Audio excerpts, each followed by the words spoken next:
Olá, povo de Deus, tudo bem com vocês? Estamos começando mais um Catolicast, o nosso podcast católico, onde eu, Wesley, minha namorada Luana e nossa amiga Maria Eduarda separamos um pouco do nosso tempo para falar sobre as coisas de Deus. E hoje, na sugestão do nosso pároco, o Padre Éder, temos aqui o Felipe. Seja muito bem-vindo ao nosso podcast, Felipe. Olá, Wesley, Luana, Maria Eduarda e todos os caríssimos irmãos e irmãs que nos acompanham ouvindo este podcast. Felipe, o Padre Éder falou de você para nós fazermos este podcast, mas nós queremos saber um pouquinho de você, né? Eu te conheço de longa data, faz acho que uns 6, 7 anos por aí, mas as pessoas podem não te conhecer e as meninas não te conhecem. Então a gente queria saber de qual paróquia você participa, o que você faz nessa paróquia. Se você serve, se você é ministro, se você é coroinha, não sei se na sua idade pode ser coroinha, mas a gente queria saber um pouquinho mais da sua vida. Primeiro, quando alguém fala da gente, a gente tem um pouco de medo, né? Se a pessoa falou bem, falou mal, mas eu estou muito honrado, porque só passaram pessoas ilustres, né? Por esse podcast, Padre Éder, Padre João, Toninho, Diácono Toninho Saúna. Então eu fico muito honrado em fazer parte também, participar dessa mesa. Eu sou paroquiano da Catedral. Tenho 28 anos de idade, sou casado, sou esposo da Gabriela.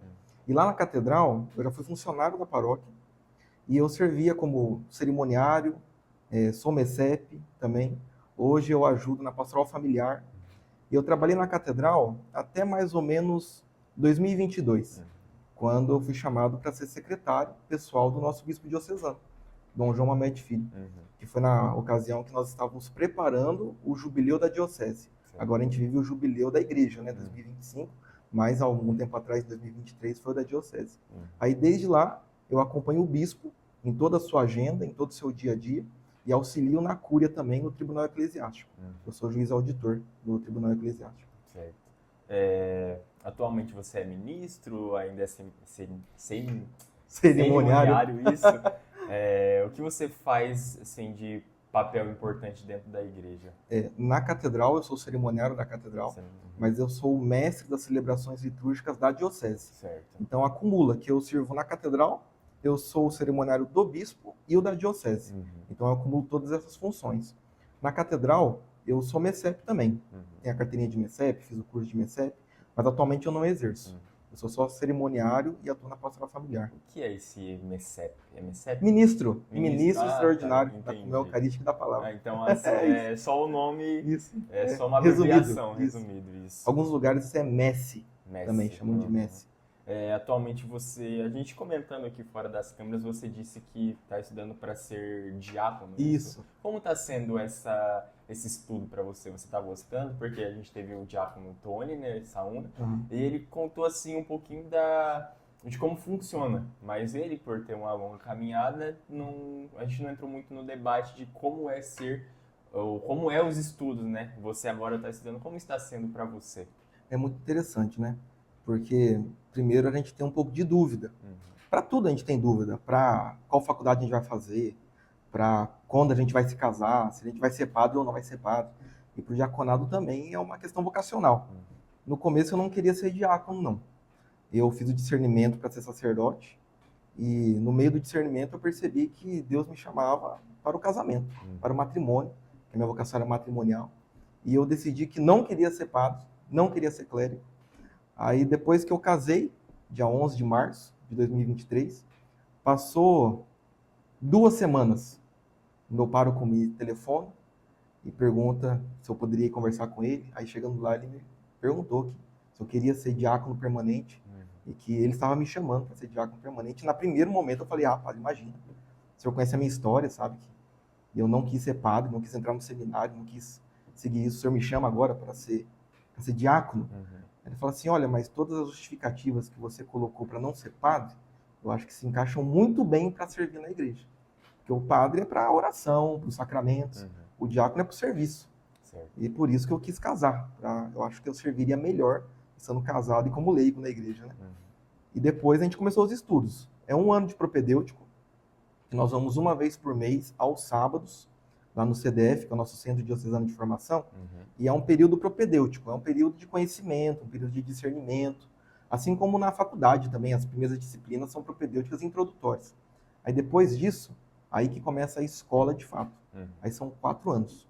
Esse ano a gente começou o 2º ano. E tem sido muito diferente, porque assim, eu sou muito novo comparado com a maioria dos candidatos, dos aspirantes ao diaconado, né? Certo. Então, é muito interessante essa troca, que a maioria tem os seus 40 anos, 50 anos, a gente tem aspirantes de 70 anos, e eu tenho 28 anos. A experiência lá no deles meio é dele. maior. É bem diferente. Tanto que, pelo Código de Direito Canônico, para você ser ordenado diácono permanente, tem que ter 35 anos de idade.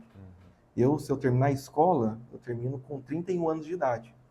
O bispo diocesano não pode me ordenar se ele não pedir licença para a Santa Sé. O dicastério para o culto divino e disciplina dos sacramentos tem que conceder a licença para ele me ordenar, porque ele só pode dispensar 1 ano de idade. E eu vou ter 4 anos de idade precisando, né? De 31 precisa de... É bem interessante essa relação de idade.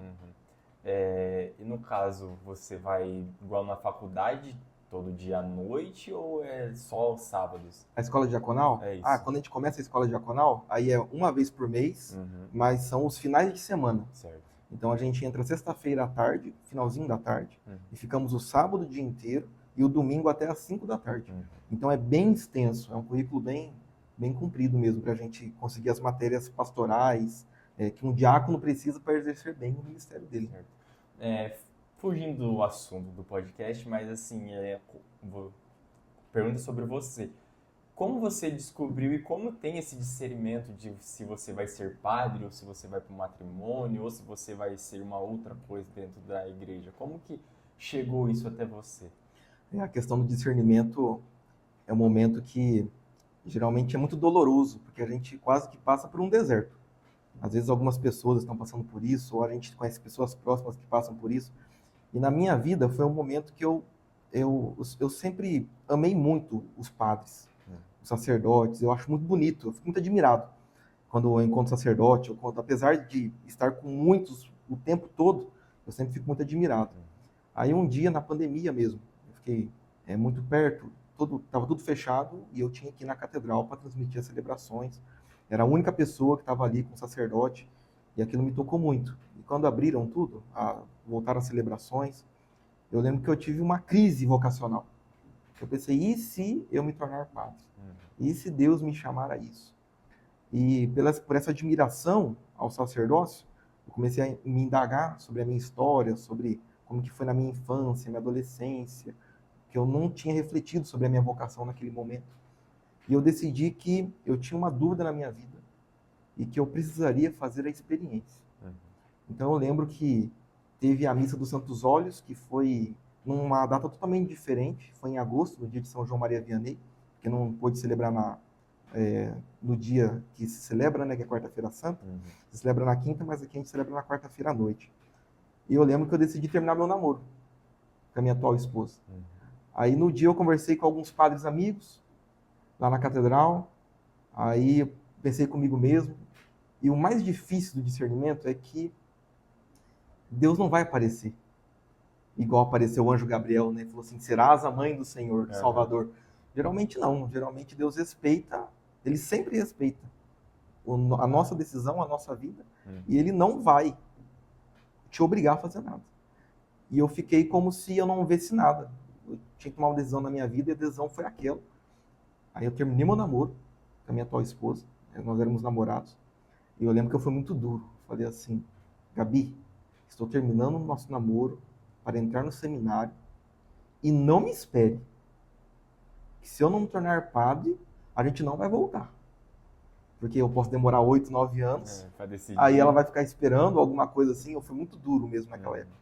Aí eu fiz o discernimento com alguns encontros vocacionais, e chegou no final, eu decidi que eu não queria entrar, que eu não queria ser padre. Foi quanto tempo? Foram uns 6 meses, mais ou menos. Aí dava pra voltar. Dava. Aí a gente não tinha conversado, né? Mas depois a gente se encontrou, a gente conversou, voltamos a conversar. Aí logo voltamos a namorar, nos noivamos e casamos em 2023. Mas o discernimento é algo que a gente acha que é um pouco injusto. Porque a gente espera que Deus faça alguma coisa. Fale, não, me diga, eu tenho que fazer tal coisa, eu tenho que começar tal coisa. E não é assim que funciona. Ele vai esperar você dar um passo. E o mais gostoso é quando você dá o passo. porque ele vai estar lá.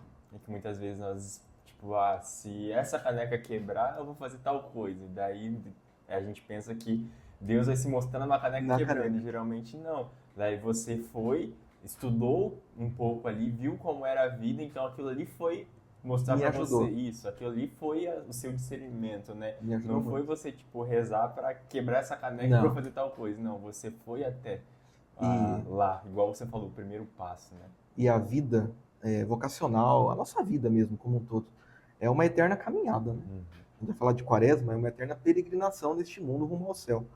E o discernimento, ele é como você vai colocar o pé para dar um passo e não tem certeza que tem chão ali.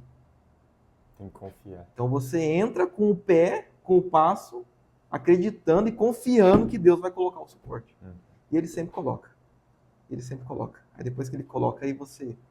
foi a sua experiência, né? Você se separou para tentar ser padre, viu que não era para você e ainda conseguiu retomar o namoro e casar com Isso mesmo. A mulher que você amava e ama, né?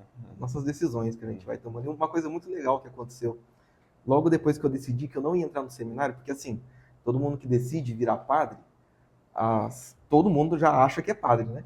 Vai para o seminário estudar, vai começar a estudar, porque todo mundo já considera que é um padre. Então, muitas pessoas colocavam muitas fichas em mim, né? Achavam que eu ia ser padre mesmo, que tinha que ir, que apoiar.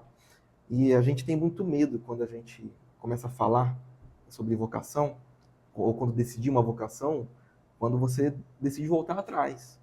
O que as pessoas vão falar, né? O que elas vão achar? E foi muito legal o meu pároco, o padre Luiz César Bento, quando eu falei para ele que eu tinha decidido que eu não ia entrar no seminário. Eu esperava uma reação fechada, ou tentando me falar para voltar. E foi super aberto. Eu falei assim, Felipe, que alegria que você descobriu o seu caminho, descobriu a sua vocação. Então a gente acha que alguém vai ir contra, mas é uma alegria. Uma vez um amigo meu, que era seminarista, ele contou. A gente se encontrou numa igreja, que o bispo foi rezar uma crisma, e ele falou assim, Felipe, eu decidi que eu vou sair do seminário. Aí ele contou toda a história dele, estava bem sereno, ele ia esperar uns meses ainda, né, que ele estava no caminho. E eu dei um abraço nele e falei assim, parabéns pelo seu discernimento. Aqui você vai ser muito feliz também. Se você decidiu que é isso que será. E a gente precisa desse acolhimento para as pessoas, não é só tem que ser padre, tem que ser freira. Ou se decepcionar que a pessoa não conseguiu. Não, imagina. Isso foi muito legal, foi muito importante para minha vida. O padre Luiz, ele me batizou, fez a minha primeira comunhão e estava na minha crisma. Só legal. Falta o casamento. Aí, ó. Mas assim, ele basicamente passou por todos os meus sacramentos até agora. E foi em igrejas diferentes. Meu batismo foi na Nossa Senhora e a minha crisma e Eucaristia foi na Palote, né? Mas eu tenho uma grande admiração por ele também, gostava bastante dele. Daí só mudei ele pra São José mesmo por causa de amigos e acampamentos e tudo mais. Mas eu gostava bastante dele na época. Bom, depois de ter escutado esse breve resumo da vida do Felipe e também essa nossa conversa, vamos propriamente para as perguntas, que hoje falaremos sobre a Quaresma e as celebrações pascais. Então, Felipe, para começar, nada mais, nada menos, nós temos que saber o que é Quaresma. O que a Quaresma significa para nós católicos? A palavra Quaresma é 40, 40 dias. Mas para a gente pensar em Quaresma primeiro, a gente tem que falar do que ela prepara, que é da Páscoa. Então, vocês tiveram um podcast com o diácono Saúna sobre o Natal, que é o mistério da encarnação, que é preparado pelo Advento. E aqui nós temos o maior mistério do ano, que é o mistério pascal, da paixão, morte e ressurreição de nosso Senhor Jesus Cristo. É o centro de todo ano, é a Páscoa de nosso Senhor.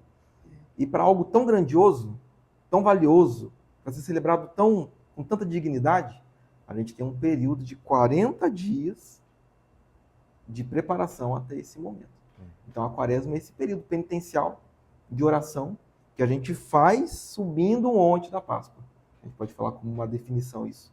É caminhar esses 40 dias subindo o monte para celebrar a Páscoa. que será lá. Como ela é tão importante, a Páscoa, então a gente caminha 40 dias para celebrar ela.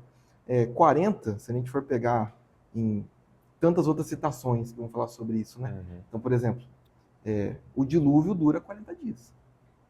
Quando Noé, eles entram na arca, dura 40 dias o dilúvio.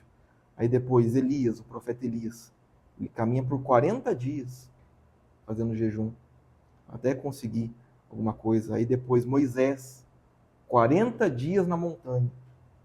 Aí o Senhor fala com ele. O povo de Israel fica 40 anos no deserto. E o máximo, né, da Bíblia pra gente é Jesus, 40 dias no deserto, em jejum até ser tentado. Aí a gente tem esse paralelo, né, de 40, como caminhada, como peregrinação, como momento de oração. Então, esses 40 dias que nós vivemos na quaresma são os 40 dias que Jesus passou no deserto? A gente pega de lá, a referência do 40. É que o 40, ele sempre dá uma ideia de penitência, de caminhada, de peregrinação. E Jesus foi o maior exemplo disso, né? Quando ele se recolhe 40 dias no deserto, para quê, né, que ele foi para o deserto? Para dar o exemplo para a gente. Porque assim, ele não precisava ter ido para o deserto. Ele é Deus, né? Então, até tá em Mateus 4 fala disso, né? O Espírito o conduz até o deserto. E ele vai para lá, ele deixa-se guiar para lá, ele não precisava se deixar guiar também, para mostrar o exemplo para a gente. É como se falasse assim, olha gente, vocês têm que se mortificar, tem que fazer jejum, tem que rezar mais. Eu, que sou Deus, fiz isso. Vocês também têm que fazer. Então, Santo Agostinho comenta alguma coisa assim. Ele foi para lá para nos dar o exemplo pela sua própria vida e para se tornar o nosso mediador nas tentações, né? Porque nós somos tentados cotidianamente. Então, ele mostra que ele superou e ele media nós para conseguirmos passar por essa tentação também. Sim, ele era Deus e também homem, né? Então, tipo, ele se tornou um homem e fez isso para mostrar pra gente, ó, eu sendo Deus, eu me fiz homem e sendo homem eu passei por esses 40 dias que vocês também conseguem passar. E é até interessante, né? Porque assim, Jesus é Deus e homem. A gente tem isso como um dogma de fé, a união hipostática do Senhor, né? Ele é verdadeiramente Deus e verdadeiramente homem. Na carta dos Hebreus fala assim, ele se tornou a nós igual em tudo, menos no pecado. Aí, ele sendo Deus e homem, aí é algo que é até engraçado para a gente debochar um pouco do diabo, né? Ele não sabia disso?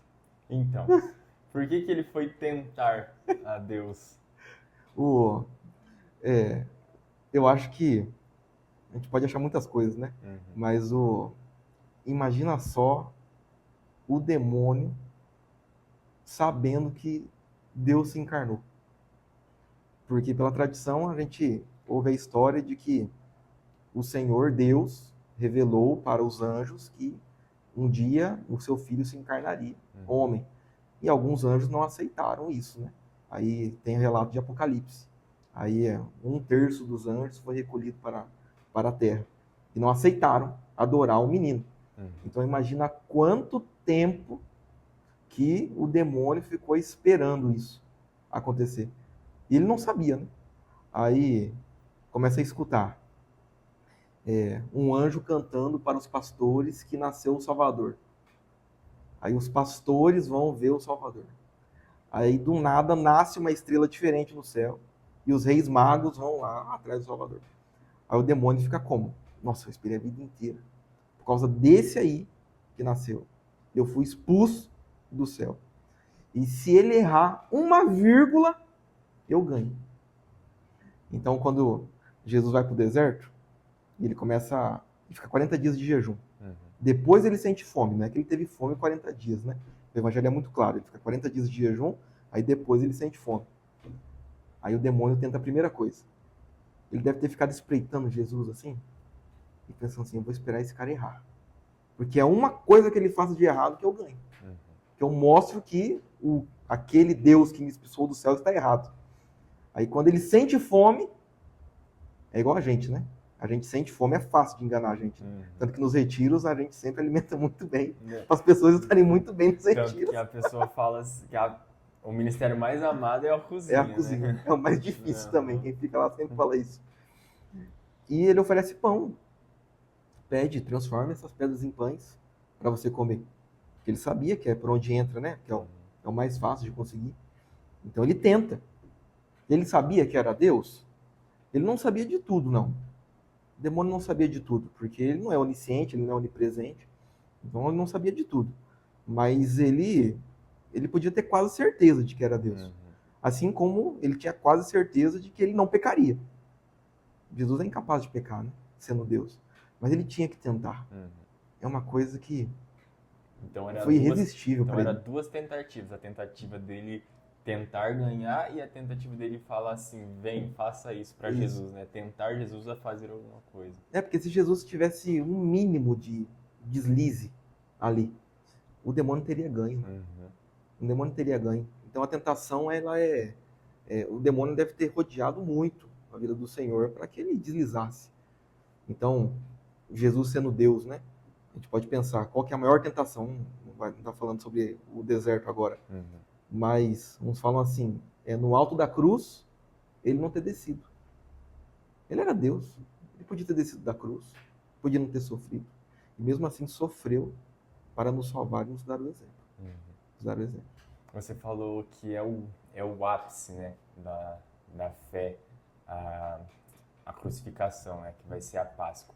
Então, tudo, desde o início dos tempos, era para culminar nisso, na Páscoa. Então, esses 40 dias é para a gente pegar e falar assim, vamos viver o melhor possível, porque o nosso Deus foi feito homem por nós, para morrer por nós. É isso mesmo, tanto que quando tem o mistério pascal, Jesus ele reza uma ceia, né? Que é a última ceia. Aí depois ele é entregue, ele morre e ressuscita. E na última ceia ele dá um mandamento. Fazer isto em memória de mim, que está nas traduções, né? Fazer isto em meu memorial. Então fazer o quê? Fazer o que ele fez, a ceia. Mas é representando o mistério pascal. Então nós vemos a paixão, morte e ressurreição de nosso Senhor através de uma missa, através de uma refeição, através de um banquete, que hoje é a missa, né? Como nós conhecemos. E a humanidade inteira esperou para aquele momento, pelo mistério pascal. Tanto que os primeiros cristãos acreditavam que não passaria 40 anos sem que ele voltasse. Então eles viviam constantemente esperando que o Senhor voltasse. Todo domingo era esperando que o Senhor voltasse.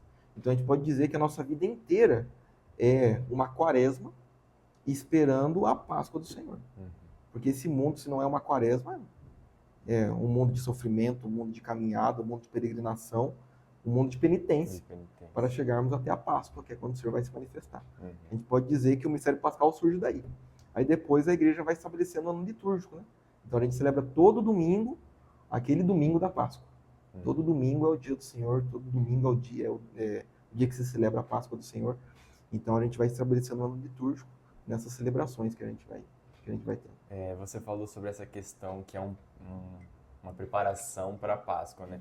Então, assim, uma das perguntas aqui você falou que o sentido é viver o melhor para esperar a vinda do Senhor, mas como a gente pode viver a melhor forma possível a Páscoa, né? Não só em questão de que não pecar, né, que a gente tem que fazer isso diariamente, mas como nós temos que fazer as penitências, como que funciona isso? Qual que é a melhor forma da gente viver a quaresma? A santidade, ela tem que ser buscada completamente. Mas só que a igreja ela é tão sábia que ela sabe que se deixar para a gente vai deixar passar as coisas.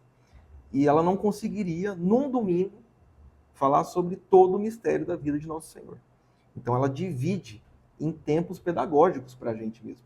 Então a gente fala num período, a gente vai falar do nascimento do Senhor. No outro período a gente vai falar da paixão, morte e ressurreição do Senhor. No outro nós vamos falar da vida pública do Senhor. Então nesse período que prepara para a Páscoa, que é a Quaresma, ela nos pede basicamente penitência e conversão.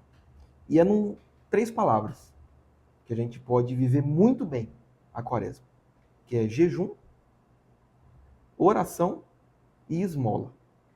Jejum, oração e esmola. E para entender isso, a gente precisa entender outra coisa. Por que eu jejuo? Por que eu rezo? E por que eu dou esmola? Por que eu faço caridade? E como é perfeito? Porque o jejum é para eu me reconciliar comigo mesmo. Uma pessoa que não faz exercício, que não cuida da saúde, que não cuida da alimentação, ela não se ama direito. Ela não cuida do próprio corpo. Então, o jejum é para eu controlar meu próprio corpo. A oração é para eu me reconciliar com Deus. Então, eu rezo para estar alinhado com o meu Senhor. Então, o jejum é comigo mesmo. A oração é com Deus. E a esmola é com os outros. Então, eu faço esmola para os outros e para toda a criação. Então, é a quaresma perfeita de eu me reconciliar comigo mesmo, com o meu Senhor e com todos os meus irmãos e irmãs. Então, a gente fica muito apegado, né, na quaresma a não beber refrigerante, a não comer doce. Isso é muito importante. Isso é muito importante. Toda quaresma volta aquelas polêmicas, né? Como que é? Nessa quaresma, em vez de fazer jejum de abstinência de doce, refrigerante, faça de fofoca, de maldade, como se isso não fosse correto e agora na quaresma você não precisa fazer isso. Como se, tipo assim, não fosse sempre. Ter que fazer isso sempre, né? Não, tem que fazer na quaresma. Mas na quaresma é mais intensificado. Uhum. É mais intensificado. Para a gente sentir mesmo aquilo naquele período de purificação para nos prepararmos para a Páscoa. E é muito pedagógico, porque isso vai seguir no ano inteiro. A gente vai ter reflexo disso, né? Então a quaresma é um tempo de 40 dias para a gente fazer jejum, oração e esmola, para a gente estar bem com nós mesmos, com Deus e com toda a criação. O jejum, no caso, é igual. Assim, tirar refrigerante ou doce é meio que uma mortificação das suas vontades, né? Para você, igual. Uma pessoa que que ela gosta muito de doce. Vamos colocar assim, viciado em doce. Não é viciado, mas ela come bastante. Então seria para mortificar as suas vontades, igual tipo Jesus na Bíblia, que ele não transformou a pedra em pão. No caso, ele estava com fome, mas ele se mortificou porque sabia que ele não poderia errar. E ainda voltando nessa questão, Jesus, em algum momento, por ele ser 100% homem, claro, exceto no pecado, ele poderia errar? É uma tentação que a gente tem também, né? Agora a gente tem essa tentação. Exatamente. De saber se ele poderia pelo menos errar, né? E na hora que ele fala assim, Pai, afasta de mim esse cálice. Nossa, ele pediu mesmo para afastar o cálice dele. Uhum. Ele não queria mesmo fazer parte daquele sacrifício. Mas a resposta é não. Não tinha chance de Jesus pecar. Não tinha chance. Porque ele é verdadeiramente Deus e ele é verdadeiramente homem. Então, a gente nunca vai compreender porque nós só somos homens. Uhum. Nós só temos a humanidade. Mas só que era impossível de nosso Senhor pecar naquele momento. E é muito louco, né? Porque quando a gente tem fome, a gente olha um doce ou vê no celular, o iFood está com promoção, o iPhone está com promoção, ou qualquer outra coisa, a gente já vai lá, pede ou vê alguma coisa na nossa casa, já come. Jesus não, depois de 40 dias, com sede, com fome, ele não cedeu à tentação do demônio. Né? Não, e nenhuma, né? Nem a gula, nem a avareza, nem a vanglória. O que é interessante é que ele nos ensina também, né? Uma pessoa, a gente falando de doce, que ela é viciada em doce, ou come muito doce, ou bebe muito refrigerante, ou não consegue acordar cedo, é uma pessoa que não é livre. Porque liberdade é eu querer uma coisa e fazer ela. Então eu quero acordar 6 horas da manhã. Aí o celular desperta e eu volto a dormir e acordo às 9. A pessoa não é livre. Ela é escrava do sono dela. Não vou comer doce. Aí ela só come doce. Ela não é livre, ela é escrava do doce. Então, nesse tempo quaresmal, essas abstinências que nós temos, né, que nós escolhemos por 40 dias, é para nos ensinar a ser livres também. Certo. A ter a liberdade, né? Porque a gente... É engraçado, não deveria ser difícil ficar 40 dias sem uma coisa. Se nós somos livres. E se aquilo lá é tranquilo para a nossa vida, não deveria ser fazer mal. Mas como é difícil. Ir lá e tirar o doce. Tirar o doce é complicado. Sobre essas questões do jejum e penitências, cada grupo de pessoas tem um jeito de viver. Como que é isso? Tipo, os idosos também têm que fazer jejum, as crianças, quem tem alguma enfermidade, gestante, como essas pessoas podem viver bem a quaresma e os jejuns? A igreja foi construindo durante o tempo e hoje está no Código de Direito Canônico, né? o Código de Direito Canônico, ele não é uma lei que engessa tudo. Ele pega aquilo da igreja e codifica. E hoje são 1.752 cânones. Eu falo isso porque eu faço mestrado em Direito Canônico. Aí às vezes parece muito teórico. Mas o código diz o seguinte: todas as pessoas, todos os católicos, né? Porque o código vale para os católicos, para os não católicos não vale, né? Para nós católicos, acima de 14 anos, devemos fazer abstinência. E os maiores de idade, então depende da região, né? Então, os maiores de idade, até os 60 anos, são obrigados a fazer jejum. E, claro, excluídos os enfermos, né? Isso eles não entram. Então, é diferente a abstinência e o jejum dependendo desse grupo, né? Mas mesmo assim, as crianças, quando já atingem a idade da razão, geralmente aos 7 anos, mais ou menos, a igreja já convida os pais a ensinarem as crianças a fazerem mortificação, né? Para isso. O que a igreja pede pra gente? Que nós façamos jejum na quarta-feira de cinzas, que é o primeiro dia da quaresma, e na sexta-feira santa, que é o dia da paixão do Senhor. Nesse dia é jejum. Então, acima de 18 anos e até os 60 anos, todo cristão católico é obrigado a fazer jejum. Não comer nada. Aí tem a questão do que é jejum, né? Antes, no outro código, tinha o que era para fazer. Nesse não tem. Fica quase a critério da conferência episcopal, né? Mas só que, idealmente, como que é? É uma refeição, fazer uma refeição e comer alimentos outras 2 vezes no dia. Porque a ideia do jejum não é não comer nada, é você se mortificar. Até porque tem atividades, tem todas as outras coisas. Mas a pessoa podendo se mortificar mais, ela pode sim. Aí a ideia é uma alimentação completa e tira as outras alimentações. E em outros 2 momentos do dia, comer alguma coisa para conseguir passar o dia, né? Uma coisa seria uma fruta, um lanche, o que seria? Uma fruta, pão. Muita gente come pão mesmo. Uma fruta, alguma coisa que não encha tanto o estômago para isso. E também tem os dias de abstinência, né? Por exemplo, dias que são penitenciais para a igreja. Toda sexta-feira. Aí a gente fala de penitência, a gente acha que é só na quaresma que tem penitência. Então, na quaresma eu fico 40 dias sem comer carne ou sem tomar refrigerante, mas só que toda sexta-feira do ano é um dia de penitência. E em nenhuma sexta-feira do ano pode comer carne. Não pode. Não pode. E a gente trata hoje como algo natural, né? Comer carne, mas só que até hoje a igreja pede que as sextas-feiras sejam dias de penitência. Mas só que daí nós podemos permutar, né? A gente pode, em vez de não comer carne, escolher outro alimento, doce, por exemplo. Ou fazer um ato de caridade ou um exercício de piedade.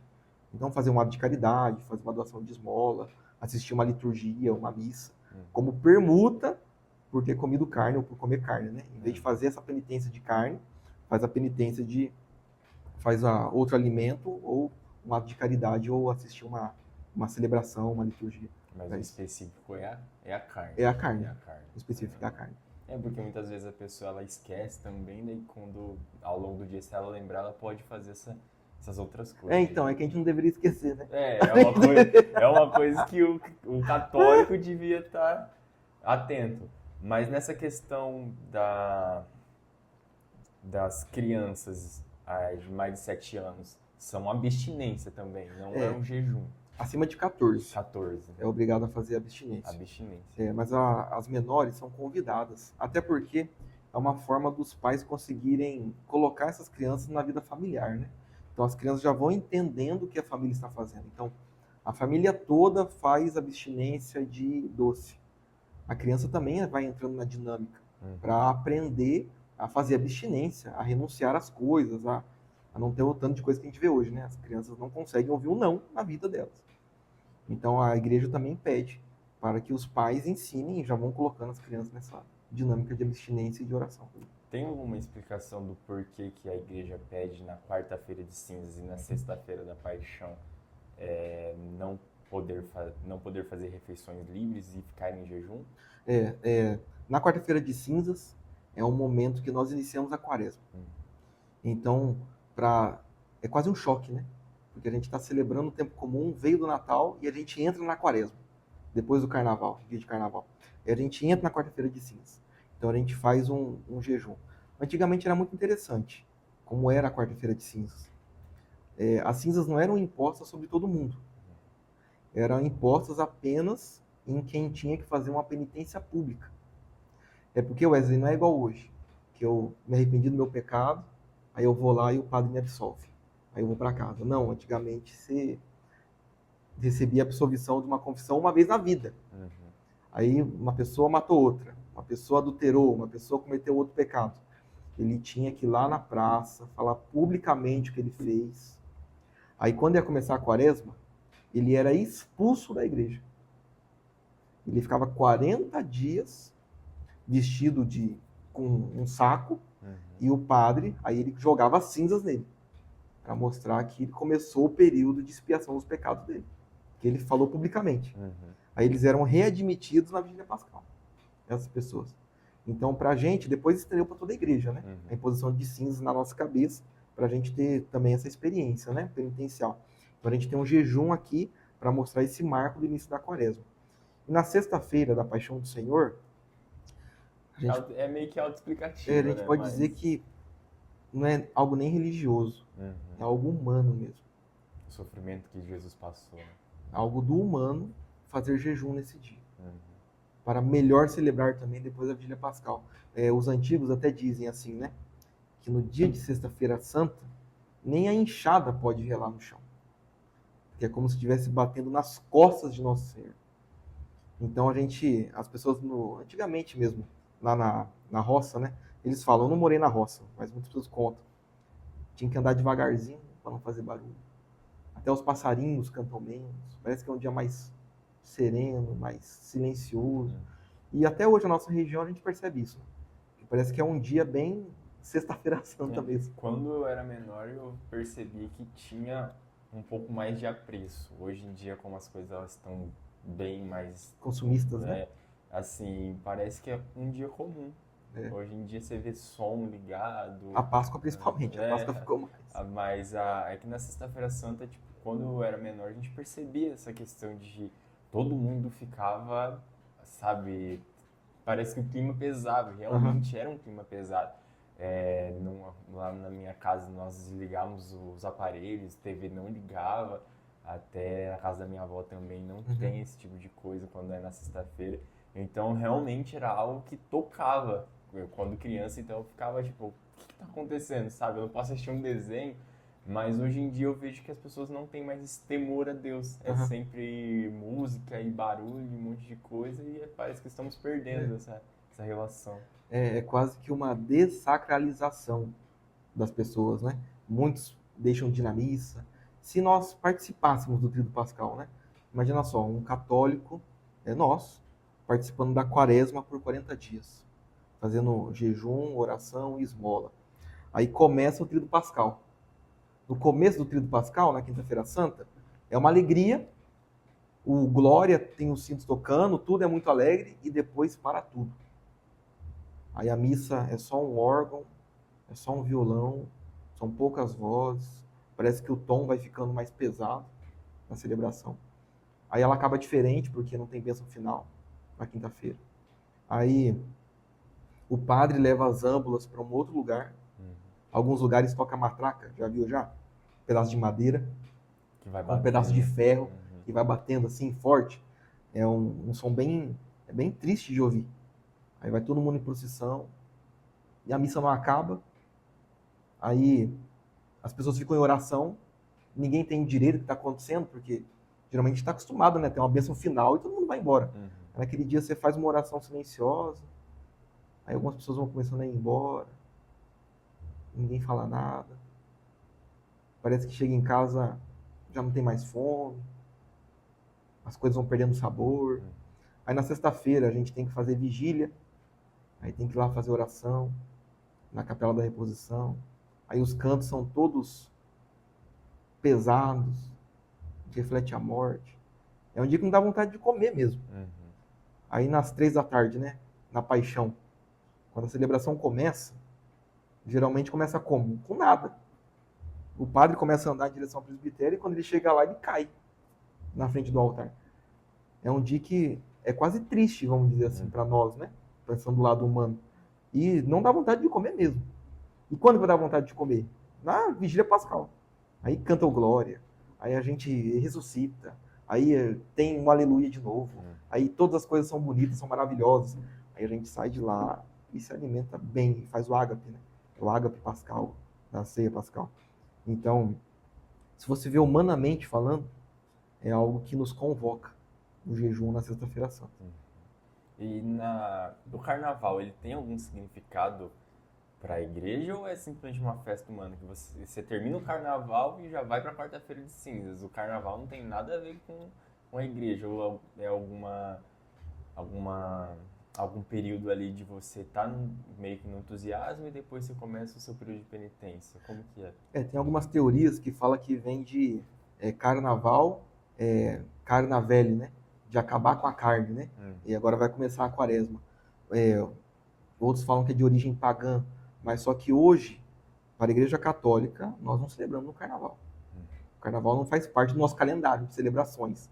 A Igreja, ela tem um posicionamento muito firme em relação ao que acontece lá, né? Então as pessoas vão para fazer peripécias, principalmente pecados contra a castidade. Então isso é condenado absurdamente.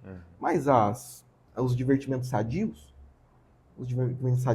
as pessoas que saem para se divertir sadiamente, isso a igreja não condena. O difícil hoje é encontrar um lugar que tem um bloquinho de carnaval sadio. É que, tipo, sempre a quarta-feira de cinzas ela começa após o carnaval, então não tem nenhuma relação, é só realmente algo que o mundo trouxe que a igreja, tipo, que a igreja celebra a quarta-feira de cinzas, então o mundo trouxe, né? Então antes da quarta-feira de cinzas nós... Coloca a terça-feira para carnaval, aí depois começa a quaresma. É meio que tipo assim, eu posso fazer qualquer coisa agora que depois eu vou entrar no na penitência e oração. Você falou sobre o período do Natal, né, da preparação do Natal. No Natal nós temos as cores, né, das 4 velas do Advento. No período da Quaresma, nós temos também essa relação com as cores? Sim, na verdade, a cor roxa, a gente pode dizer que ela foi feita para a Quaresma. Porque a cor roxa, ela convoca a penitência. Quando a gente olha o roxo, né, é uma cor que convoca a penitência. Tanto que tem um debate, né, se o Advento tinha que ser roxo também. Porque o Advento, quando a gente olha, esperando o nascimento do Senhor, ele não é uma preparação igual a Quaresma. É mais alegre, é um pouco mais festiva. É que tá chegando, tá vindo. Tá vindo Emmanuel, né? Então, Emmanuel Deus conosco. Aí tem até essa discussão, se o Advento não deveria ser uma cor um pouco mais clara, um pouco mais leve. Mas a Quaresma não, é roxo. E simboliza a penitência. E tem um dia que a cor é diferente. Isso é muito legal. Que é o dia do quarto domingo, que é letário. Os padres de vocês já usaram rosa na missa, já? Gente, já... A gente presta muita atenção, padre. É que é uma cor que chama muita atenção. Eu sou daltônico. Você é daltônico? Então, é que assim, eu tenho uma deficiência numa cor. Mas você enxergaria que cor? Rosa? Depende de como tá a luz no momento. Mas assim, por eu ter esse daltonismo, pra mim fica meio difícil saber com que cor o padre tá usando a roupa dele, a vestimenta. Então, pra mim, é meio que é indiferente isso, sabe? Mas o roxo eu vejo, o roxo e tal, mas nesses casos, prestar mais atenção em cores, pra mim é um pouco mais difícil. O rosa é bem legal, a cor rosa, pra gente pensar, por que tem o rosa, né? No meio da Quaresma tem um rosa. No Advento também, no meio do Advento tem um rosa. Primeiro para lembrar que tá chegando. Assim, tá chegando. Tá chegando o mistério pascal, tá chegando a Páscoa, tá chegando a alegria, a festa. Aguenta mais um pouco. Porque às vezes dá um desânimo, né? No meio da provação vai dando um desânimo. Então, no meio, ali no quarto domingo da Quaresma, tem um domingo da alegria, para lembrar disso. E a história é muito legal também, de quando começou isso daí. Lá, mais ou menos no século X, tinha uma comemoração em Roma, que eles comemoravam a vitória da primavera sobre o inverno. É porque a gente aqui, nossa região é muito quente, né? A gente não sofre. No inverno é 2 dias de frio, mas só que não é tanto assim. Mas na Europa é muito frio. Muito frio. E se o frio não for embora, não tem como plantar, não tem como colher, não tem como comer. Não se vive, né? Então eles comemoravam a vitória da primavera sobre o inverno. E eles faziam uma procissão para isso. E dava nessa época que a gente está agora. Aí tinha até um costume legal que o Papa, ele abençoava uma rosa e ele dava para a rainha lá em Roma. E depois disso começou a acontecer do Papa dar para algumas pessoas, né? E hoje tem a rosa de ouro, que é uma rosa de ouro, o Papa abençoa nesse domingo, quarto domingo da Quaresma, e ele oferece para alguns santuários ou basílicas dedicados a Nossa Senhora.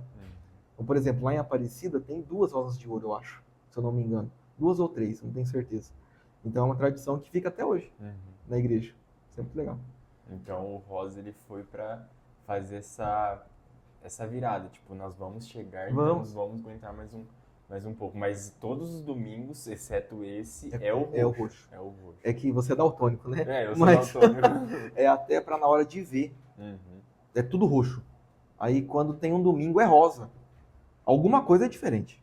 Mas quando nesse dia também não canto glória. Não canto glória, mas só que pode colocar flores no altar. Porque durante o tempo da Quaresma é proibido colocar flores no altar. Nesse domingo pode colocar flor, que é para a pessoa mesmo, para o fiel, ele chegar, olhar e perceber que tem algo diferente. Aí durante todas as leituras, desde o começo da missa, que o primeiro é letare, em latim, né, que é Alegra-te Jerusalém, na antífona de entrada, e todos os textos vão falar de alegria. Então nessa aprovação, a gente tem a alegria do Senhor. A alegria do Senhor é a nossa força, né, já diz lá no Antigo Testamento. Até assim, relembrando aqui, nesse período, no período pascal, se eu não me engano, cobrem todas as imagens que remetem à cruz, né? Então, de roxo também, eu acho que é roxo, mas para relembrar que assim, agora a gente vai passar por esse período e vai ser punk, né? Porque esse aqui é o dia que Jesus vai sofrer, morrer e depois, posteriormente, ressuscitar. É um rito, é velácio, a velação das imagens. Hoje, ela é feita geralmente no 5º domingo da Quaresma. A Quaresma ela tem 6 domingos. Então são 5 domingos que a gente tem de roxo e tem o 6º domingo, que é o domingo de Ramos, que está dentro da Quaresma. Mas antigamente eram 2 domingos da Paixão. Então o 5º domingo da Quaresma era o 1º domingo da Paixão e o atual domingo de Ramos era o 2º domingo da Paixão. Então, por 4 domingos, a gente começa a falar de penitência, de oração, de mortificação. A Quaresma começa assim. No final dela, a gente já nos remetemos à paixão do Senhor. Então a gente já começa a ver a paixão de Jesus. E para isso, aí ali é prescrito até hoje, no 5º domingo de Quaresma, velar as imagens de todos os santos, todas as cruzes. Aí a cruz tem um significado especial. É porque na Sexta-feira Santa ela vai ser desvelada. Para mostrar o sofrimento do Senhor. E os santos é para a gente fazer como se fosse um jejum dos olhos. Porque a gente está acostumado a chegar na igreja e ver o nosso padroeiro. Ou a Nossa Senhora, ou São José. Para de vocês, São José Operário, né? Então, São José Operário. Aí quando a gente chega e ela está tampada, está velada, aí tem uma coisa diferente. Aí esse jejum dos olhos, que a cruz vai ser desvelada na Sexta-feira Santa. Para adoração, para o beijo, né? E as imagens todas só na Vigília Pascal. No início da Vigília Pascal que elas são desveladas. É bem interessante isso também. Nesse período da Quaresma, é um período para a gente pegar, se abstecer, para a gente repensar as nossas atitudes. E geralmente aqui na região, ou também em outras regiões, sempre tem alguma festa, alguma exposição ou outras coisas. E nós católicos podemos ir nessas festas ou não? A gente tem que só rezar, ter jejum? Como que funciona? Hoje, no mundo que a gente vive, a gente praticamente dividiu as coisas. E muitas pessoas acham que a igreja, a religião, é só mais alguma coisa do cardápio. Então, assim como eu vou no shopping no fim de semana, eu vou ao cinema, eu vou ao teatro, eu vou à missa também. Então, as pessoas colocaram a igreja dentro de um cardápio que elas se servem como elas querem. Mas, na verdade, a religião, ela permeia toda a nossa vida. Então, uma coisa influencia a outra. Não tem como estar dividido. Então, um cristão católico mesmo, que a gente fala praticante, né? Que o IBGE usa o termo, né? Mas que frequenta, que participa, ele precisa que o evangelho faça parte da sua vida. Ele tem que viver o evangelho. Então, uma pergunta. Esse show que a pessoa quer ir, eu quero ir num show, eu posso ir e não é pecado? É uma questão. Aí depois, dentro da quaresma, é um show que é tranquilo, é uma linguagem apropriada, eu consigo me divertir sadiamente, mas vai afetar a minha penitência pessoal? Então são questões que cada um tem que colocar para a sua própria consciência, para analisar, né? A princípio, a gente olha um show escandaloso, a resposta é que não pode ir em momento nenhum num show desse. Agora, outros tem que ver para a pessoa, se para ela vai afetar muito a penitência dela, porque ela não pode ser duas pessoas. Eu sou uma pessoa em casa, eu sou uma pessoa na igreja, eu sou uma pessoa no grupo de jovens, eu sou uma pessoa no show. Não tem como, eu tenho que ser uma pessoa só. Então, por exemplo, eu faço abstinência de carne na quaresma. A minha alimentação muda a quaresma inteira. Eu faço abstinência de refrigerante ou de doce, o que seja. Toda a minha alimentação muda e às vezes a própria família muda para conseguir se adaptar àquilo. Então, todas as ações da igreja, elas mudam porque o tempo é penitencial. Eu não posso ser duas coisas. Então, eu estou vivendo de uma forma, aí tem um show e eu vou lá e eu vou extravasar mesmo. É quase um carnaval, né? Para pensar assim, durante um dia do ano que é tudo válido. Então, cada um tem que refletir a sua consciência mesmo. Então, assim, é proibido? Olha, até os casamentos dentro do tempo quaresmal, a igreja pede que eles sejam sóbrios. Sejam sóbrios. Então, que respeitem o tempo litúrgico. A gente pensa hoje, os casamentos são mega eventos, né? Dentro da quaresma tem que ser sóbrio. Então, se o casamento, que é um sacramento, a igreja pede sobriedade, imagina para as outras coisas, né? Então, tem que ter essa bastante consciência mesmo do que eu posso e até onde que afeta a minha penitência e a minha consciência me autorizaria, né, fazer aquilo. A gente tinha comentado há pouco tempo sobre a questão do Glória, né? Por que não é cantado nesse período quaresmal? E tem mais alguma outra música que não deve ser cantada ou também tem que ser cantada? Como que funciona essa questão da liturgia e das músicas nesse tempo quaresmal? Tudo que a igreja coloca, inclusive na liturgia, é para nos ensinar e para nos envolver naquele mistério que está sendo celebrado. Toda missa é o mistério pascal de Nosso Senhor. Toda missa é o sacrifício eucarístico. Isso é toda missa. Então não importa em qual tempo litúrgico que é. Mas a igreja, pedagogicamente, coloca elementos para nos ajudar a celebrar melhor e viver aquele tempo. Então o Glória, assim como no Advento, na Quaresma ele também é suprimido. E por que ele é tirado? Para não antecipar as alegrias da ressurreição do Senhor. Mas o canto que é um marco na Quaresma é o Aleluia. Porque o Aleluia é a alegria. O Aleluia você tem que cantar de pé, o Aleluia você tem que cantar com trombetas, e tem que ser algo alegre, festivo. Inclusive, por exemplo, no rito hispano-moçárabe, a Quaresma começa com a despedida do Aleluia. Eles se despedem do Aleluia. Antigamente, a gente enterrava o Aleluia. Cavava um buraco mesmo, aí colocava uma placa escrito Aleluia, ou um papel, um pano com o Aleluia escrito, e ele era enterrado. Então, na Quaresma, por exemplo, se tiver uma solenidade na Quaresma, São José, por exemplo, colocar dentro da Quaresma, pode cantar o Glória dentro da Quaresma. O Aleluia nunca. Porque o Aleluia, ele só pode ser cantado no sábado de Aleluia. É por isso que tem o nome. Aí ele é reservado até o sábado de Aleluia. Porque a gente pode imaginar, né? As primeiras que viram o Senhor não fomos nós, homens, né? São aquelas que sempre estavam na frente, são as mulheres, né? Então Maria Madalena e as outras mulheres vão ungir, vão servir, né? Vão ungir o corpo do Senhor. Elas veem o túmulo vazio e elas voltam correndo para avisar os apóstolos. A gente consegue imaginar elas voltando, gritando aleluia. Os apóstolos, aleluia, o Senhor ressurgiu. Aleluia, ressuscitou. O túmulo está vazio. Então, aleluia é esse sentido da Páscoa, da alegria. É por isso que a gente fica 40 dias, inclusive, enterrando o aleluia em alguns ritos, ou com uma missa em alguns ritos hispano-moçárabe de despedida do aleluia, para só celebrar no sábado de aleluia, a ressurreição do Senhor, que é esse anúncio, né? essa alegria, essa festividade. Recentemente, nas redes sociais, eu vi vídeos falando sobre o terço da quaresma. Esse terço da quaresma, como que funciona ele? Ele é específico para a quaresma ou é o terço normal que a gente reza na quaresma todos os dias? Uhum. A questão dos terços, eu tenho uma opinião muito restrita sobre os terços, porque para mim é o terço mariano, é o rosário, né?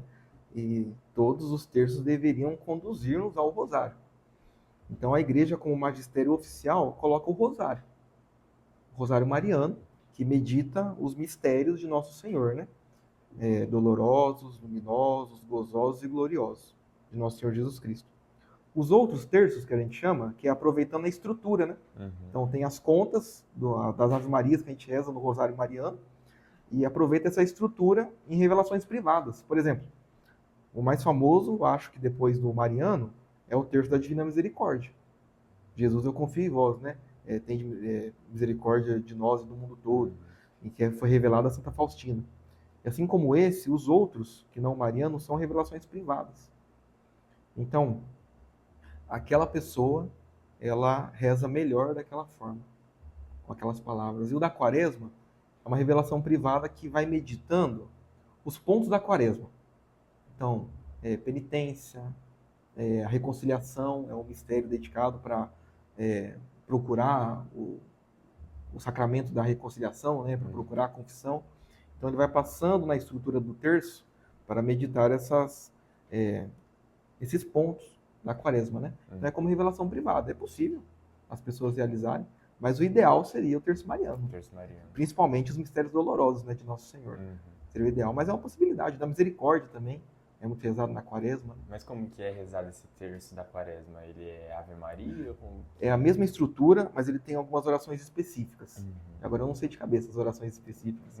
Eu sei a ideia dos mistérios, né? Que são meditações, contemplações, as 5, e depois eles rezam as orações jaculatórias, né?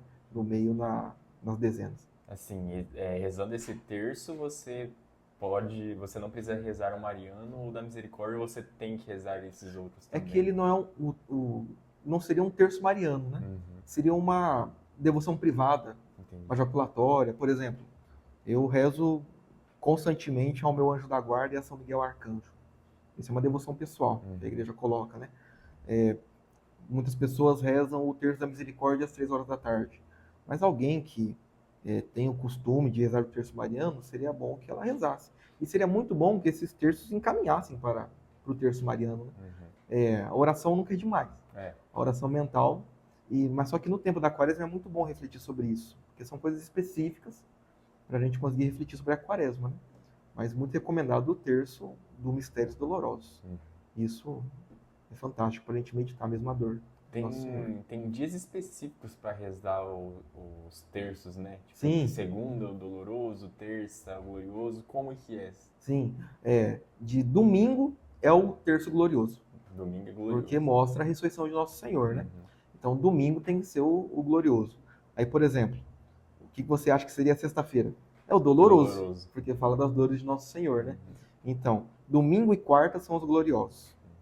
Aí, terça e sexta são os dolorosos. Segunda e sábado são os gozosos e quinta-feira são os luminosos, que São João Paulo II pediu que rezasse, né? Ele até coloca, quando ele, acho que é Rosário, Virgem e Maria, é uma publicação que ele fez, né? Ele até coloca quase como uma revelação privada. Ele não coloca para a igreja inteira rezar os mistérios luminosos, né? Ele coloca, olha, que as comunidades, que as pessoas privadamente discernam sobre rezar, mas eu acho que é muito importante meditar os mistérios da vida pública de Nosso Senhor. Está nos luminosos, né? Então são esses dias que a gente reza. Mas nada impede que reze todos, todo dia. É o ideal. Daí você falou sobre a questão de confissão. Tem diferença da confissão na quaresma e nas confissões durante o ano? Tá. Primeiro, vamos falar do mandamento, né? Da igreja. Confessar-se ao menos uma vez ao ano. E comungar ao menos a Páscoa da ressurreição. Se uma pessoa não se confessa um cristão católico, ele não se confessa ao menos uma vez ao ano. Ele está em pecado grave. E nós temos que nos confessar obrigatoriamente ao menos uma vez ao ano. Ah, eu não sabia. Agora está sabendo. E tem que confessar ao menos uma vez ao ano. Não tem mais o que fazer. E confessar sempre que comete um pecado grave, né? A gente não demora para tomar banho. Quando a gente está sujo, a gente não demora para tomar banho. Ninguém gosta de ficar sujo. Senão tem alguma questão, né? Tem que sempre se purificar. Em essência sacramental, não há diferença alguma da confissão da quaresma para outras confissões que as pessoas fazem durante o ano. O que acontece é o ambiente que ela está envolvida, né? Então, por exemplo, durante a quaresma, se aumenta em muito as confissões na igreja. E tem um motivo, porque é a quaresma. Nós falamos sobre isso. Está tendo um podcast sobre isso. As pessoas fazem retiro sobre isso. É o marco da época de carnaval na igreja, na nossa região, são os acampamentos. Tem acampamento em todas as paróquias de acampamento nessa época. Então, é um momento que existe um apelo à conversão. E esse apelo nós vemos sendo correspondido nas confissões. É muito difícil um católico não se confessar na quaresma. Porque tudo te joga para lá. Então, você fazendo mortificação todo dia. 40 dias sem comer doce, sem tomar refrigerantes, fazendo alguma abstinência, fazendo jejum quando precisa, sem comer carne na sexta-feira. Aquilo te convoca, aquilo te chama. E o nosso corpo a gente não faz aquilo só para ficar bonito, só para emagrecer, a gente faz aquilo para a gente se controlar e para mostrar no nosso interior o que está acontecendo. A gente começa a se perguntar, poxa, eu estou cuidando tanto da minha alimentação para não comer carne na sexta-feira. Eu estou me mortificando para isso. Mas só que eu não me confessei ainda nessa quaresma. Aí as leituras da quaresma vão nos levando à penitência, nos levando à conversão, nos levando ao exame de consciência. E acaba que a maioria se confessa, né? Ao menos para a Páscoa do Senhor nesse tempo quaresmal. Né? Porque qual é o sentido de você pegar e não comer carne, não comer doce, fazer caridade e não ir lá se confessar, não lavar a alma, né? Agora, saindo um pouco da quaresma em si, vamos falar sobre as celebrações, né? É muito importante todo católico participar das celebrações. É obrigatório, né? Não só importante, mas como é obrigatório. É um dever de todo cristão católico. Quais são as celebrações que nós temos desde a quarta-feira de cinzas, que vai ser quarta-feira, que foi quarta-feira no caso, e até o domingo de Páscoa?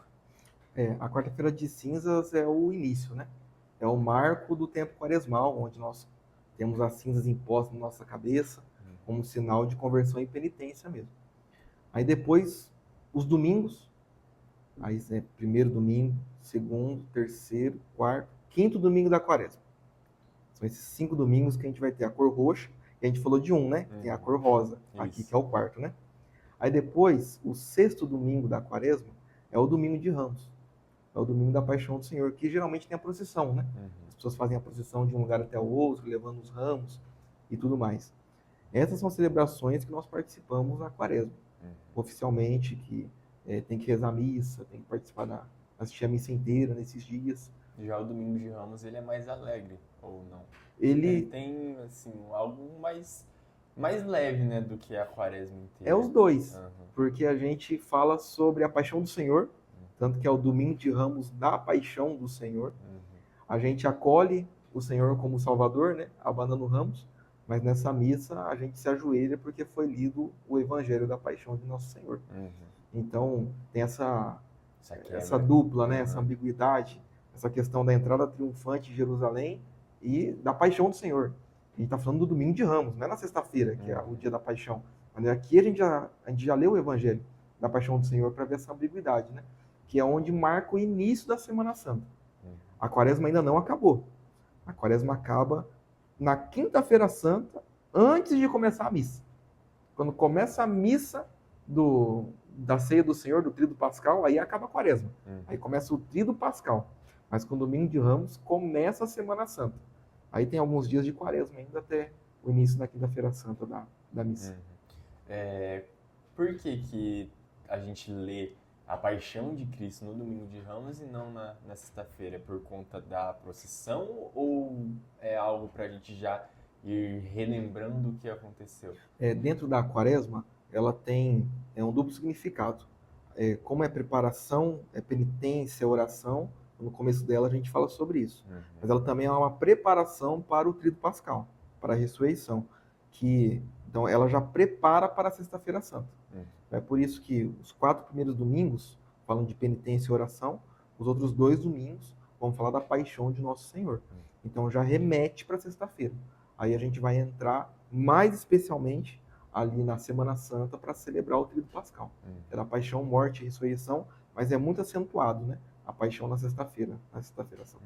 Então, as obrigatórias é a quarta-feira de cinzas, os domingos, né, das missas dominicais normais, entre aspas, né? Não é nada normal, mas é só no palavreado aqui. O domingo de Ramos, então essas são as obrigatórias. Isso. Fora essas, tem mais alguma outra celebração durante a quaresma ou até mesmo na Semana Santa que não é obrigatória, mas é importante participar? Além das celebrações litúrgicas, que são o ordinário da igreja, vamos dizer assim, existem outros exercícios de penitência e de piedade popular.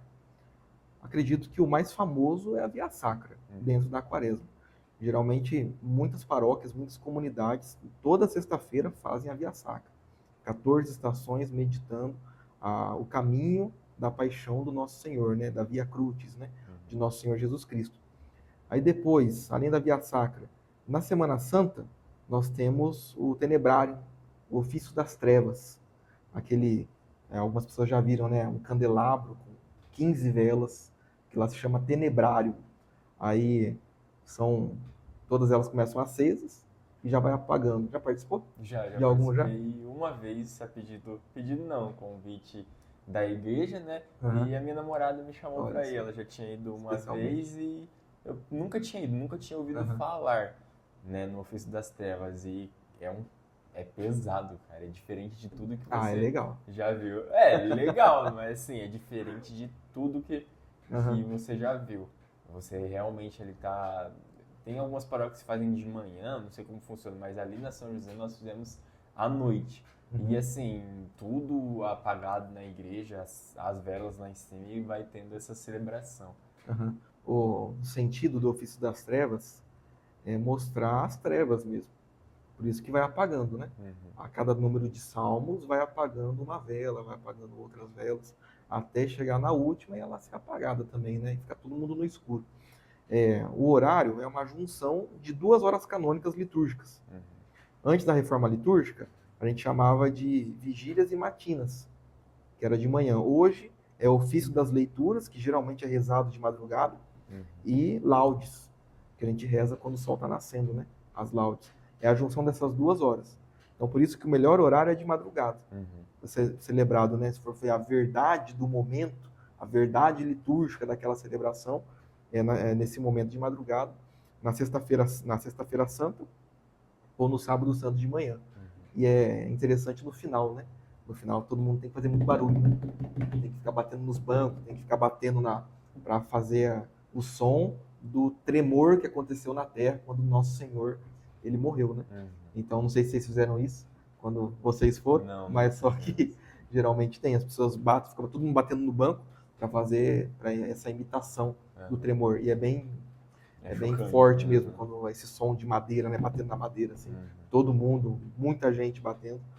Tem mais alguma outra, além da Via Sacra, do Ofício das Trevas, que não é obrigatório, mas é importante o católico participar? Fomenta muito a nossa piedade popular as peregrinações penitenciais. Quais são? Então, geralmente, as paróquias, as comunidades, elas marcam de sair da paróquia, de algum lugar específico, e caminhar até um monte, por exemplo. Originalmente, a Via Sacra ela foi feita para isso. Porque onde que é feita a Via Sacra? Em Jerusalém. Porque daí lá você vê, né? Onde que Jesus foi condenado, onde que ele caminhou com a cruz, onde ele foi crucificado. Então lá você faz o caminho. O caminho das 14. Aí os franciscanos, lá no século XIII, mais ou menos, 14, aí eles começaram a fazer isso nas comunidades onde eles estavam. Então eu não posso fazer em Jerusalém, mas aqui eu faço. Então eles pegavam uma montanha e subiam meditando toda a paixão de Nosso Senhor. Aquele caminho que é feito lá em Jerusalém, eles faziam ali, meditando ali. E hoje a gente tem dentro das igrejas, né? Desde o século XVIII, mais ou menos, começaram a colocar dentro das igrejas as vias sacras. Aí mesmo que a gente não anda, as pessoas pelo menos se viram para onde está a via sacra e acompanha o presidente, né, o sacerdote, quem está presidindo a via sacra, quando ele anda na igreja, né? Então essas peregrinações nem sempre são vias sacras, elas caminham até um lugar para a gente ir refletindo sobre a penitência, sobre a conversão, sobre a nossa vida. Então, geralmente escolhem um monte para caminhar até isso. E outras procissões também, muito interessante, é do Senhor dos Passos, Nosso Senhor dos Passos, e Nossa Senhora das Dores. Aqui em Moarama é muito bonito, eles fazem, dividem, né? Os homens ficam com a imagem de Nosso Senhor dos Passos, e as mulheres ficam com a imagem de Nossa Senhora das Dores, em lugares diferentes. Aí eles se encontram num lugar em comum. São piedades populares que dizem muito, que são muito boas para refletirmos sobre a penitência nesse tempo quaresmal. Como que era a Páscoa antes da morte e ressurreição de Jesus? Porque depois que ele veio não, né? Até o dia que ele instituiu a Eucaristia e até a sua ressurreição foram 32 anos, né? Aí no 33º ele veio instituir a Eucaristia e morreu e ressuscitou. Como que era a Páscoa e as celebrações antigamente? Quantas Páscoas Jesus participou, né? Porque ele era Exatamente. judeu, né? Tem gente que não lembra disso. Nós somos cristãos, mas por causa de Cristo, mas ele era judeu, ele seguiu a lei judaica, né? Ele cumpriu a Páscoa. Páscoa significa passagem. Passagem do quê? Passagem da escravidão para a liberdade. Depois que o povo de Israel ficou escravo no Egito, e eles foram libertos, que teve toda a passagem do Mar Vermelho, que precipitou no mar cavalo e cavaleiro, e eles foram libertos, se estabeleceu que no dia 14 do mês de Nissan, no mês judaico, do ano judaico, fosse celebrada uma comemoração em honra daquele dia que eles foram libertos das garras do faraó. Então, daquele dia da libertação do Egito, eles começaram a celebrar todos os anos essa passagem, essa Páscoa, essa passagem da escravidão para a liberdade. Aí Jesus, ele relê isso. É mais do que da escravidão para a liberdade. É da morte para a vida. E não é só o povo judeu, é todos. Ele veio para todos. Ele salvou a todos, ele perdoou o pecado de todos. Todos saíram do pecado, da morte, o pecado original, né? E fomos remidos por nosso Senhor para uma vida nova. E é muito legal quando nós participamos da Vigília Pascal, e é uma vigília completa com as 9 leituras, que tem essa passagem. Leia-se o relato, né, da passagem do Mar Vermelho, e é a única leitura no ano litúrgico que não acaba dizendo palavra do Senhor. Porque imediatamente em seguida se canta o Salmo, que é a sequência da leitura. Então não fala a palavra do Senhor, graças a Deus, né? A resposta começa direto o Salmo, que é os filhos de Israel, né? Os judeus, cantando ao Senhor, agradecendo por terem livrado eles das mãos do Egito, né? Dessa escravidão que eles passavam. Então esse significado que a gente tem pra gente, que tinha a Páscoa, a passagem, e que a gente tem hoje com o nosso Senhor. Então Jesus celebrava essa festa, a festa da libertação. Isso, a passagem mesmo. Você acabou de comentar sobre a Vigília Pascal. O que seria a Vigília Pascal? A Vigília Pascal, se a gente pudesse colocar em poucas palavras, é a mãe de todas as celebrações. Se alguém ficasse apaixonado pela igreja, com certeza a primeira coisa que ela se apaixonaria seria pela Vigília Pascal. É a celebração das celebrações, é a mãe das vigílias. E é um momento que a igreja é espaço físico, agora o templo, né? As luzes estão todas apagadas, todo mundo está em silêncio.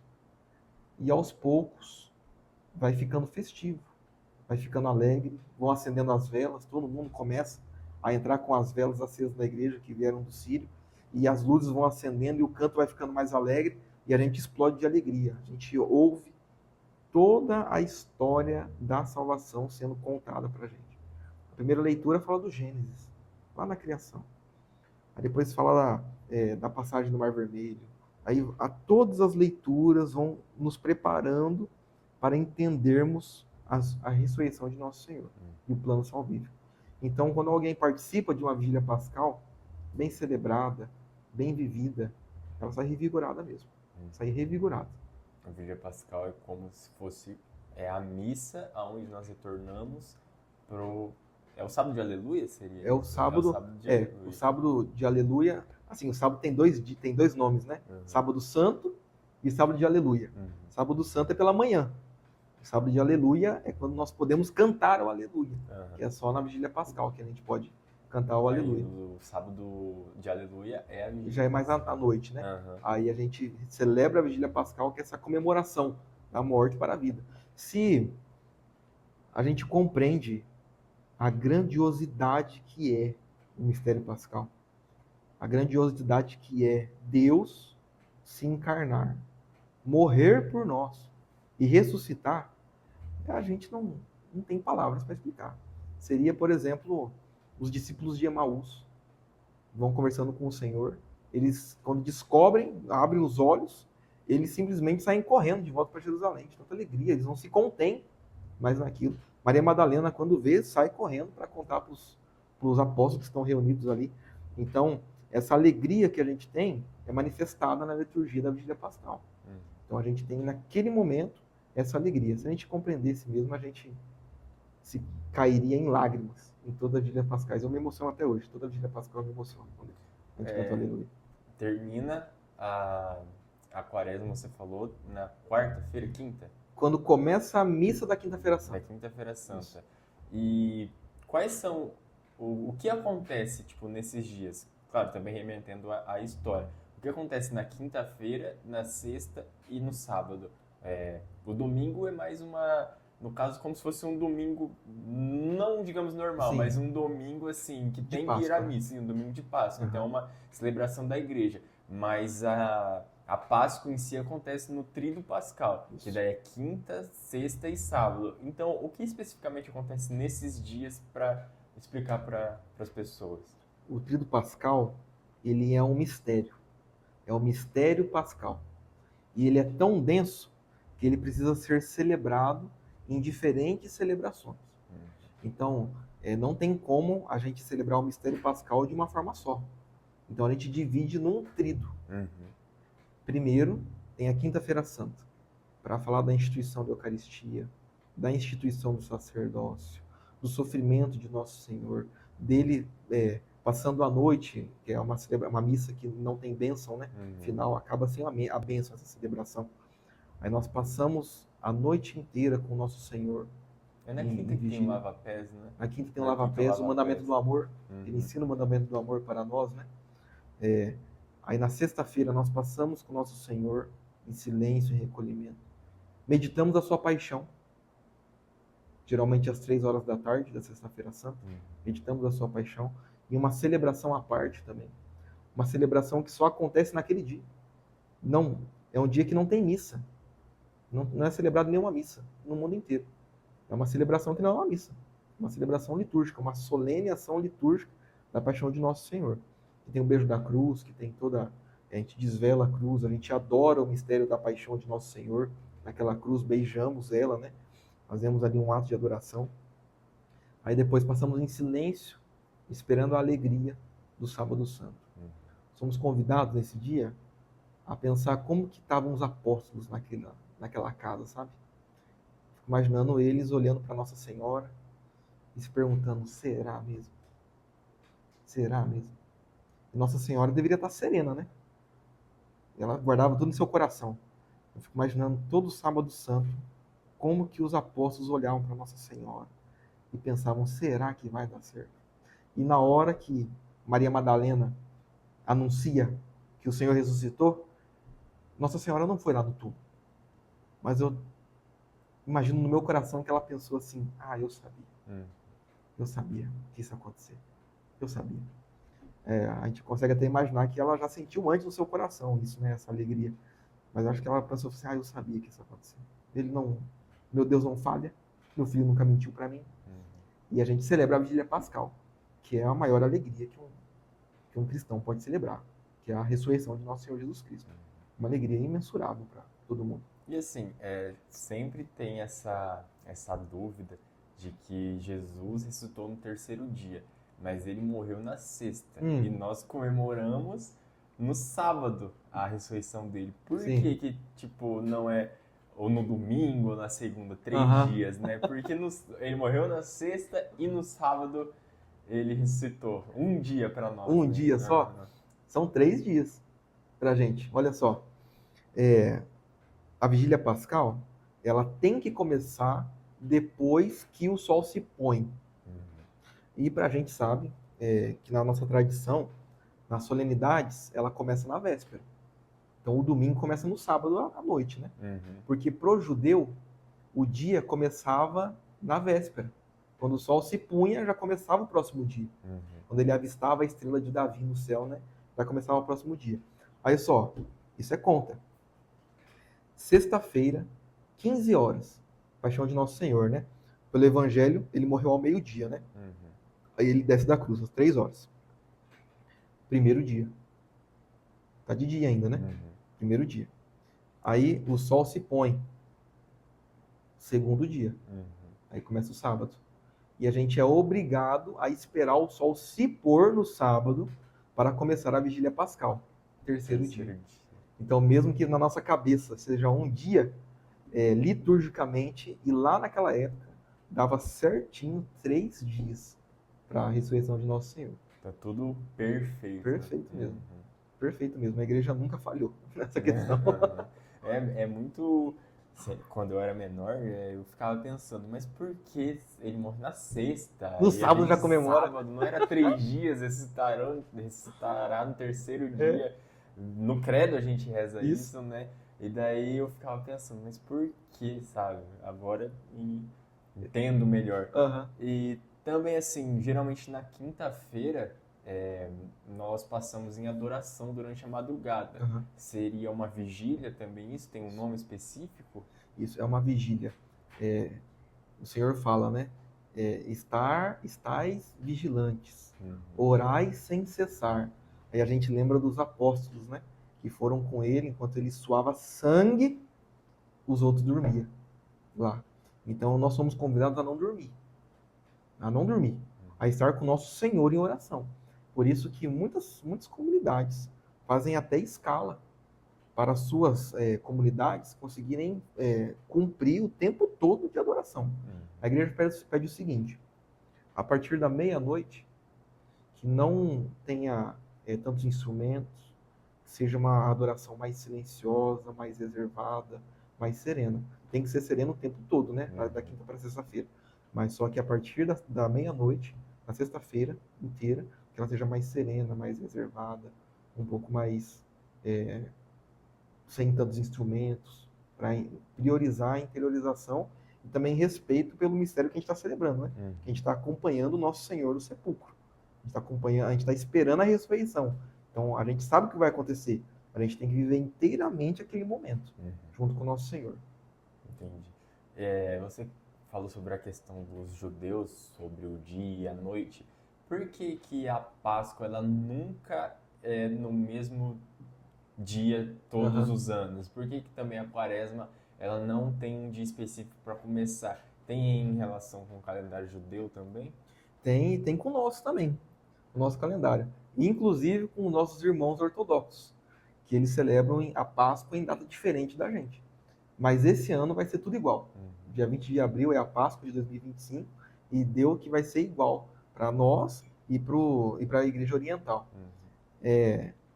Lembra que eu comentei que eles comemoravam a Páscoa no dia 14 do mês de Nissan. Dá mais ou menos março ali pra gente, no calendário judaico, para o nosso dá mais ou menos março. Quando começou a celebrar a Páscoa, depois que Jesus ressuscitou, ele não deixou um ano litúrgico pra gente. Ele também não falou pra gente celebrar a Páscoa, igual ele celebrava. Ele só falou assim, fazer isto em memória de mim. Eles faziam. Então, a gente pode pensar que por mais ou menos 100 anos, não tinha algo muito definido. Até porque o cristianismo era celebrado às escondidas, né? Sim. Que era perseguido. Ali para o ano 160, começam a aparecer alguns escritos sobre isso pra gente. Tinha católico que celebrava nesse dia 14 de Nissan. Igualzinho os judeus. Fazendo praticamente tudo igualzinho os judeus. E em Roma, o Papa determinou que se celebrasse no domingo. Porque o nosso Senhor ressuscitou no domingo, e o domingo é o dia do Senhor. Então, a gente não guarda mais Shabá, a gente não guarda mais o sábado. A gente guarda agora dias Domini, Dominicum, Domenica. A gente guarda o domingo agora, não é mais o sábado. Então, ele determina que se celebre no domingo. E entra uma discussão. Quando que é a Páscoa? Se não é para celebrar no dia 14 de Nissan, que poderia cair em outras datas, né? Quando que a gente celebra a Páscoa? Aí convocaram só um concílio para isso, que é o concílio de Nicéia. Foi celebrado no ano de 325, para falar sobre a data da Páscoa, que agora, em 2025, nós comemoramos 1.700 anos do concílio de Nicéia. Definiu o seguinte, presta atenção, que é difícil de decorar isso.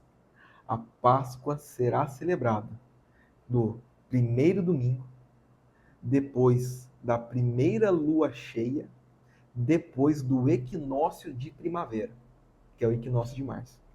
Então, tem que esperar a primavera começar, que é quando o sol bate exatamente a linha do Equador, né? Que o sol bate exatamente a linha do Equador e ilumina igualmente os hemisférios, né? Começa a primavera. Tem que esperar uma lua cheia. Depois dessa lua cheia, o primeiro domingo. Por que que tem que esperar a lua cheia? Porque quando eles saíram do Egito, era uma lua cheia. Porque você não consegue caminhar à noite se não for em lua cheia. Hoje a gente tem luzes, né? Muita iluminação, mas vai para um lugar que não tem luz nenhuma, num dia de lua nova. Não dá para andar. É muito escuro. Então, o Senhor, né?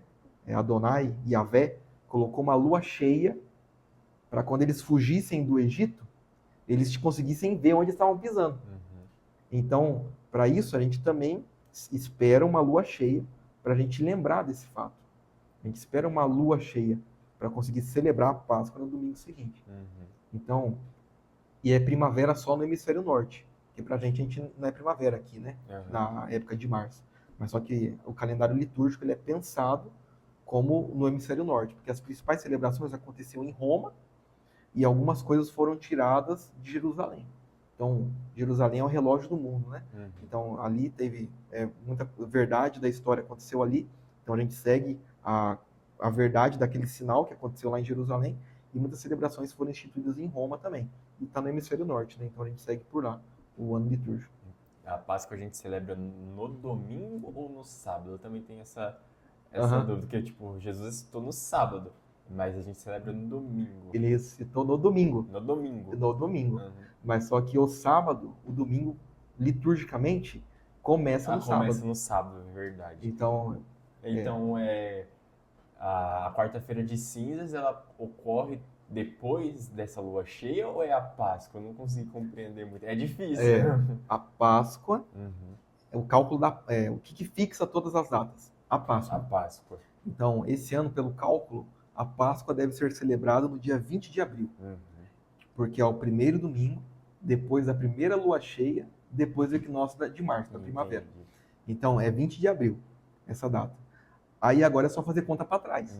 Aí faz os 40 dias para trás. Aí, no domingo, tem o domingo de Páscoa, Vigília Pascal, ali, né? Aí, sexta-feira santa, quinta-feira santa, 40 dias, dá na quarta-feira de cinzas. Inclusive, o Papa Francisco, sua santidade, né? Ele pediu muito que os cristãos celebrassem a Páscoa juntos. Esse ano deu a calhar que a Páscoa é no mesmo dia. Mas só que é porque nós seguimos o calendário gregoriano. E alguns orientais seguem o calendário juliano. Eles não aceitaram a reforma do Papa Gregório. Então são dias diferentes, mas esse ano deu igual. E na comemoração de 1.700 anos de Nicéia. Será que é um sinal? Então, o Papa Francisco pediu, ele colocou que, se possível, os cristãos se reunirem para tentarem definir, né? Já no Concílio Vaticano II, os padres conciliares, eles falaram que a igreja está aberta a debater um calendário perpétuo. Então, por exemplo, todo ano a Páscoa vai ser numa data específica. Aí, o Carnaval vai ser específico também, porque vai ser sempre fixo, né? Esse ano, todo ano ele muda por causa da Páscoa. Mas ainda está em debate, é uma coisa que a gente pode ver que não é simples, né? 1.700 anos de Nicéia. Então, até hoje é assim, os orientais, nós somos assim. Eles têm tradições, nós temos tradições, né? A nossa tradição temos que seguir. Mas o Papa Francisco diz que a igreja está pronta para abrir mão de algumas coisas pela unidade dos cristãos católicos, né? Nós somos católicos e não celebramos juntos a Páscoa, né? É uma coisa que nos pega. Mas vamos ver, quem sabe. Não, e é muito, muito interessante, né? Porque de tantos anos já aconteceu alguma vez? Tem alguma aconteceu, mas é raro. É raro, né? É raro então, quando o Papa pediu, vai agora, acontecer, no ano jubilar de Esperança 2025. Uma coisa que até esqueci de perguntar para você sobre o Círio Pascal. Tem toda uma procissão para acendê-lo e como que funciona e quão importante ele é para a gente na Páscoa. Isso é muito legal, que a gente estava falando agora dos ortodoxos, né? Em Jerusalém, né? E a gente vai chegar neles, mas isso é muito legal. O Círio Pascal, ele é uma vela. Círio significa cera. É o produto da abelha, né? Cera. Tanto que quando a gente canta, a gente fala vela de cera, né? Para representar o Cristo, aquela vela grandona ali, que a gente coloca os cravos, coloca os anos. E ela é acesa, com um fogo novo. Todo ano um círio novo. E o legal, olha que interessante.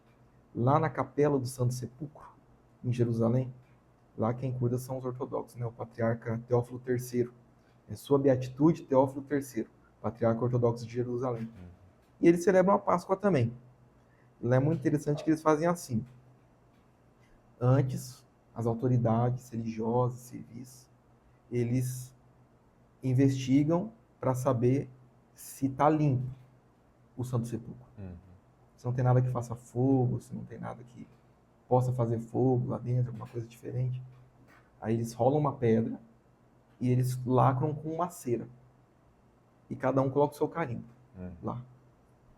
Aí no sábado de Aleluia, o patriarca de Jerusalém, ortodoxo de Jerusalém, ele é revistado para saber se ele está levando consigo alguma coisa que faça fogo. Entra com 2 blocos de vela nas mãos assim e começa a rezar lá dentro.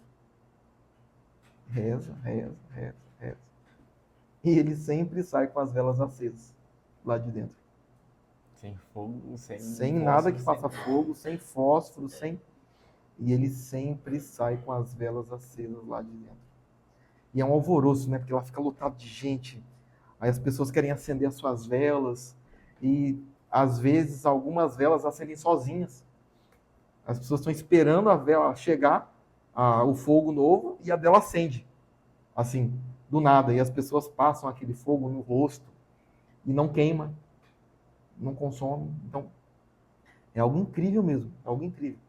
E esse é o símbolo do Círio Pascal nas nossas comunidades. Eu não conheço nenhuma história de um círio que acendeu sozinho ainda. Mas quem sabe se unificar a data da Páscoa, não aconteça isso. A gente brinca que é muito engraçado, porque às vezes tem umas pessoas que levam um isqueiro, né? Ou um fósforo. Aí tá acendendo na porta da igreja ainda, as velas. Lá na frente alguém tá com a vela acesa. E eu brinco, eu sempre conto essa história. É real mesmo. É uma história real que acontece em Jerusalém. A gente tem que viajar para lá, hein? Para ver o fogo santo. Eu brinco com os coroinhas. Eu falo assim, aquele coroinha mais incrédulo de vocês vai ter a vela acesa sozinha. Aí as crianças ficam assim, né, segurando a vela. Porque a gente conta a história. A gente conta a história, né, de acontecer lá em Jerusalém. E esse círio representa isso pra gente. Essa luz, esse fogo novo, ele tem que ser novo. Representa o próprio Cristo. Então, no meio da escuridão, O Senhor é a luz do mundo. É aquele que nos tira das trevas, aquele que nos dá nova vida, aquele que nos dá sentido à vida. E entra na igreja com uma procissão solene, com um incenso, com ele todo glorioso, e daquela única vela acende toda a igreja, e toda a igreja fica iluminada, e todos os corações são iluminados, e todo mundo é iluminado. Por que não, né? Se lá em Jerusalém faz um fogo do nada, por que a gente não pode acreditar que o Senhor consegue entrar em todos os corações e transformar esses corações como uma nova luz? Então, o Círio Pascal tem esse sentido para a gente, na nossa fé. E você falou da questão de colocar as suas marcas. O que significa cada coisa que a gente coloca no Círio Pascal? Nós colocamos primeiro, inicialmente não tinha desenho. Hoje os círios são todos desenhados, são entalhados, né? Antigamente era só uma vela maior mesmo. E tinha que ter uma espadinha, uma faca. Aí o bispo ele fazia as incisões. Aí ele começava a fazer uma cruz, né? Ele fazia Cristo ontem e hoje. E fazia uma cruz. Aí ele começava a traçar os dias, os números do ano. Por exemplo, 2025. Fazia o 2, o 0, o 2 e o 5, né? Então ele fazia a cruz. Cristo ontem e hoje. Aí, princípio e fim. Alfa e ômega, traçava o alfa e o ômega. Aí ele o tempo e a eternidade, a glória e o poder pelos séculos sem fim, e desenhando essas coisas no círio. Aí depois ele colocava 5 chagas para representar as chagas do Senhor, que geralmente são 5 incensos ou algo distinto, né? Aí por suas santas chagas gloriosas, o Cristo Senhor nos abençoe e nos guarde. Amém. Então, se não prestar atenção na vigília pascal, vamos prestar atenção que o padre, ele faz isso. É verdade, ó. Ele faz todas as incisões. Não pesquisa, participa da missa para ver. E é sempre novo. Ele sempre faz, mesmo que tenha o desenho da cruz, ele tem que fazer o gesto e tem que pelo menos passar ali a faca. Ou uma espadinha pequenininha, em alguns lugares tem, né? Ele pelo menos tem que passar ali, porque ele tem que fazer com verdade o sinal. Ele não está brincando, né? Não é de fazer de conta, ele tem que fazer mesmo.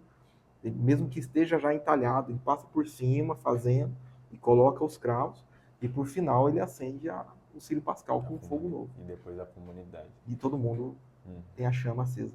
Eu vou ter que ir para Jerusalém para ver do Círio, porque muitas vezes não é que eu sou incrédulo, mas é que parece São Tomé, crer para ver. E no meu caso é muito difícil isso. Até conversei com um padre da nossa paróquia, o padre João. Eu perguntei para ele, eu falei assim, se até São Tomé ele precisou ver para crer, por que eu não posso? E ele falou assim, porque Jesus já instituiu, Jesus falou, feliz é aquele que crê sem ver. E para mim é difícil. Igual você brincou nessa questão do coroinha, o mais incrédulo vai acender. Vai ser o na prova. Aí eu vou ficar tipo assim, acende. Mas no caso, igual a gente falou sobre isso. Deus não vai quebrar essa xícara porque eu fiz oração. Então, da mesma forma, ele não vai acender a vela só porque eu não creio. Isso mesmo. Ele vai esperar que eu dê o primeiro passo. E você comentou de São Tomé, né? Na tradição católica, a gente acredita, foi passado por nós, pelas gerações, São Tomé, biblicamente, a gente sabe que ele não estava quando o Senhor apareceu, né? Por isso ele duvida. E existe na tradição de que ele também não estava quando Nossa Senhora foi assunta ao céu. E adivinha o que São Tomé fez? Duvidou que Nossa Senhora foi assunta ao céu. Depois de ter visto Jesus as chagas, ele também duvidou. Então, é mais incrédulo que ele não tem. Conta a tradição que Nossa Senhora, mãe de Nosso Senhor, sabendo do que aconteceria, ela pediu para chamar os apóstolos pelo mundo. Os 12 apóstolos. A gente lembra que Matias também é apóstolo, né? Então, Pedro, André, Tiago, João, Tomé, Tiago, Felipe, Bartolomeu, Mateus, Simão, Tadeu e Matias. Pediu chamar todo mundo, os 12. Aí, São Tomé não chegou a tempo. Aí, quando chegou, eles falaram, não, parecia que ela dormiu e os anjos levaram ela ao céu. Aí, o que ele falou? É mentira. Não preciso ver. Nossa Senhora apareceu para ele e deu, salvo engano, um cordão que ela usava na cintura. Eu acho que é tipo uma cinta, né? Que a gente chamaria hoje. E ela deu para ele. E tá lá na Itália. essa cinta, esse cordão de Nossa Senhora que ela deu a São Tomé, porque ele duvidou. E é interessante de ver, né? Por exemplo, a angústia que esse apóstolo estava sentindo. Então, às vezes, você comentou que você é assim, um pouco Tomé na vida. Talvez olhar para ele. O que eu posso aprender com São Tomé na minha vida? Ele duvidou, eu também duvido, mas o que aconteceu com ele? O que o Senhor falou para ele? O que levou à conversão? Aí, imagina Pedro. São Pedro era colérico, imagina, ele devia ficar louco com umas situações, né? Um colérico olhar para isso. Eu tenho meu onomástico, meu nome é Felipe. Tem São Felipe, apóstolo, né? Estudei a vida de Felipe, era discípulo de João Batista, era experiente, ele ajudava os outros apóstolos, ele era um nome de língua grega, então ele pregava para outras pessoas. Então a gente é convidado também nessa quaresma a procurar pessoas em que se inspirar. Primeiro os apóstolos. Aqui, eles estavam vivendo isso, né? Depois a gente falou aqui, Nossa Senhora, como que ela vivia no seu coração esses momentos, a paixão de Nosso Senhor, no cenáculo, esperando a vida do Espírito Santo antes dele ressuscitar. A gente pode procurar nessas figuras bíblicas, né? As mulheres, Maria Madalena. Imagina eles, o Senhor prometeu que ressuscitaria. Prometeu. E eles não acreditaram. Os discípulos de Emaús. E a gente pode trazer para a nossa vida também, né? Por exemplo, quantos santos que praticamente viveram uma quaresma na vida deles, de penitência. São Pio de Petretina, praticamente uma quaresma que ele viveu a vida inteira dele de penitência, né? E outros santos, São João Paulo II, no fim da sua vida, com a enfermidade. Não é santo ainda, mas eu acredito que será canonizado Papa Bento XVI. Toda a sua humildade para renunciar ao papado, ao ministério petrino, para viver na humildade, no silêncio, no recolhimento. Santos em vida, sua santidade Papa Francisco agora, todo debilitado, sofrendo e sereno. E outros exemplos de santos que nós temos, né? E o máximo que a gente não pode perder os olhos, que os santos, os apóstolos, Nossa Senhora, eles nos direcionam para uma pessoa, Jesus. Então, que todos nós possamos ter os olhos fixos em nosso Senhor Jesus Cristo, para que Ele aumente a nossa fé e nos conduza no caminho da salvação. E a quaresma é maravilhosa para isso. Tem os textos das tentações de nosso Senhor, a transfiguração de nosso Senhor. Esse ano C, a gente vai ter um pouco mais sobre a penitência na quaresma, que nos ciclos A, B e C tem um pouco de diferença, né? Então, a própria quaresma, os próprios textos nos conduzem a isso, que nós possamos nos encontrar, nos espelhar nesses santos e também em nosso Senhor Jesus Cristo. Bom, Felipe, a gente agradece, em nome do Catholic Cash, a sua participação aqui. Tenho certeza que o pessoal de casa e nós aqui também aprendemos muito. Eu gostei muito. Tanta coisa assim. Até de novo essa questão dos 3 dias que sempre, praticamente todo ano eu bato na tecla. Por mais que eu sei, eu sempre fico como que pode, sabe? Mas sempre a gente tá correndo atrás de saber mais. Eu e a Luna, a gente começou a namorar em 2021. De lá pra cá, nossa caminhada melhorou demais, todo ano aprendendo uma nova coisa. Ano passado eu fiz realmente a minha quaresma, esse ano vou fazer de novo. Então, assim, estando estudando, estando inserido, parece que as coisas procuram e a gente também procura. Nunca a gente, no caso eu e a Luana, a Maria é nossa amiga, mas a relação da religião dela, a religião não, ela é católica, mas assim, como ela vive é coisa dela. Já eu e a Luana, por sermos namorados, a gente vai na missa junto, então a gente sabe um da intimidade do outro. Então, realmente, cada ano parece que procurando mais, a gente tem mais essa sensação de que precisamos ser mais, precisamos buscar mais e precisamos estar mais inseridos. Então, a gente agradece demais a sua participação. Muito obrigado mesmo. Sim, você ensinou muita coisa que eu tinha dúvida, já sabia, mas soube um pouco mais. E caso você queira falar alguma coisa para o pessoal de casa sobre viver a quaresma melhor ainda do que mais do que você falou, ou até mesmo sobre nosso projeto, fique à vontade. Primeiro eu quero mandar um beijo para minha esposa, a Gabriela, meu amor. Que fofo. Um beijo. Aí eu quero falar algo pro pessoal de casa e outro para você também. Eu quero pedir uma coisa para você. Nessa quaresma, meu irmão, minha irmã, se arrependa dos seus pecados. Mentiroso aquele que diz que não tem pecado. Nós já sabemos disso, né? Então, você é um mentiroso se você está dizendo que não tem que se confessar. Então, você já tem que se confessar por causa disso. Faça um exame de consciência, um bom exame de consciência. Não sei fazer isso? Reze ao Senhor. Peça ao Espírito Santo. A gente não sabe mesmo como rezar, como pedir, como fazer. Por isso que a gente pede para Ele. Então, esse é o meu recado para você.